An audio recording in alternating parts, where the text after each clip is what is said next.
So for this episode today, I wanted to do a follow-up on my previous episode I just had with Dr. Luke, because there are a few things that he said that I think are really important, and I just wanted to highlight and break them down a little bit further. So we're going to be talking about muscle, metabolism, aging, and even that mindset shift. And before we dive in it today, I just want to share something with you guys. I am part of a gluten-free expo. And quick side note, this expo has a ton of free resources, and they're not just gluten-free resources. There's a lot of practical tools that anyone can use in there, like meal ideas, habit support, gut health, cravings, sleep, and my 5-day core challenge is in there. So this expo goes from May 16th through the 22nd. There's going to be a link in the description. So if you guys want to join it, it's free and you can check out these resources, see if there's any that can help support you. Hi friends, and welcome to the Healthy Beyond 40 show. I'm Michelle, mama 4 and military wife, and I'm passionate about helping women get healthy from the inside out so they can feel better and live their best life. Do you feel like you're struggling to lose weight and get in shape? If you're ready to develop healthier habits, exercise consistently, and lose weight sustainably, then you're in the right place. I combine my expertise from my doctorate in physical therapy to my experience as a health coach, personal trainer, and yoga teacher to bring you actionable steps for a healthy lifestyle. No magic pill here, so lace up those shoes and get moving. All right, so let's dive into it. So I'm just going to highlight some different things from the conversation I had with Dr. Luke. So one thing I want you guys to really keep in mind is that you cannot outrun your fork. So food matters, right? If we're eating too much, no matter what we do, we're not going to burn off all those calories. But what I want you to remember that exercise isn't just about burning calories. When we shift to this idea of muscle and really putting on muscle mass, that really helps to change our metabolism. It helps us to burn more calories when we're at rest. We get that afterburn when we work out. So it's not just about eating less. It's also about building a body that is strong and works better, that has better agility, that has better balance, that can really work for us, especially as we get older. And another point is why muscle changes everything, right? And just like I said, the more muscle we have, the more calories our body's going to burn. So that's our basic metabolism. So more muscle mass increases our metabolism. Muscle also takes up less space than fat. So if I have 3 pounds of muscle and 3 pounds of fat, that 3 pounds of fat is going to be a lot bigger. So you could actually have two people that weigh the same, but their bodies are going to look very different. So if one person was very muscular, they're going to probably look leaner versus someone who weighs the same but is not muscular and has more fat. They're going to look different and they're going to be bigger too, because fat cells just take up more space than muscle cells. So the scale can sometimes guide us or be helpful. Sometimes it's not helpful to us all, but the weight of our body isn't the full story. And something Dr. Luke mentioned too is just that afterburn effect. So when we do strength training, for example, like if I did 30 minutes of strength training versus 30 minutes of cardio, in that simple workout, during those 30 minutes, cardio is probably going to burn more calories. But the thing with strength training is your body keeps burning calories after, because it's really having to repair and rebuild those muscles. So it's not just during the workout, it's also after the workout. So sometimes we can look at some gadget or device that can tell us if I walk for 30 minutes or I ride a bike, how many calories I'm going to burn. And that just feels really good in our mind. Or we might negotiate with ourselves like, well, if I just burned off 300 calories, I can eat this, that's 300 calories.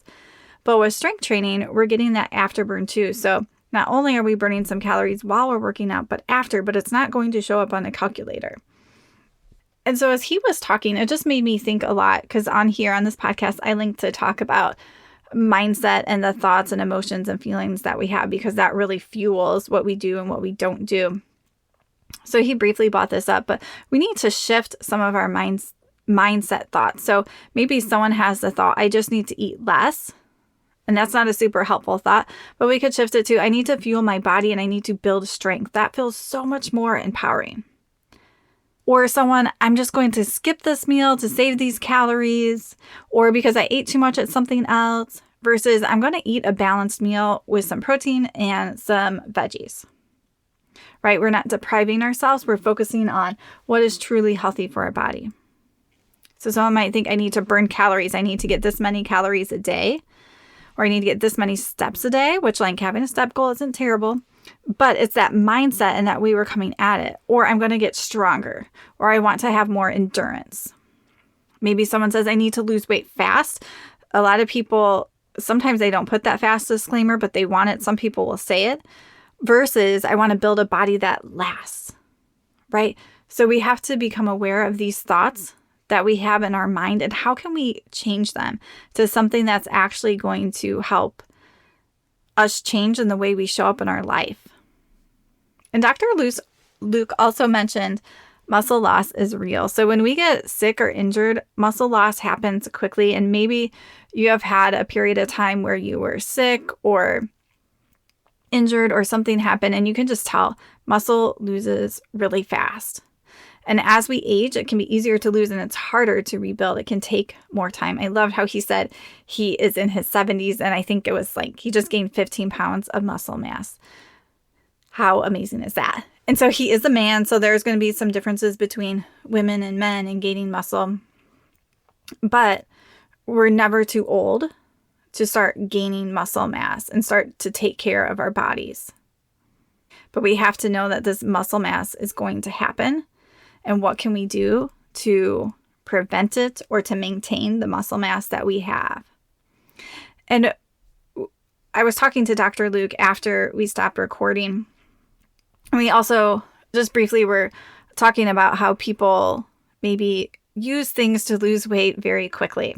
So maybe there's some type of medication that people are using and they lose weight really quickly. And what he has seen and what when I look up those types of medications is you're losing weight so fast that you're losing fat, but you're also losing muscle along with it, which we do not want. And that really goes for about any time someone loses weight fast is they're going to typically lose muscle along with it. And what happens is eventually the diet ends, the medication ends. At some point it ends that you can't maintain it and you get off of it and your hunger comes back and your body has less muscle mass, so it's less metabolically active and you're weaker. And we don't want that. So we have to really think long terms when we're thinking about how we want to take care of our health. And so I'm not telling anybody to or to not take a medication. That is something you discuss with your doctor, but that is definitely a side effect that we need to be aware of. And so especially as we age and we're thinking about muscle mass is important because it helps with our bone density, our stronger bones, so we can prevent fractures.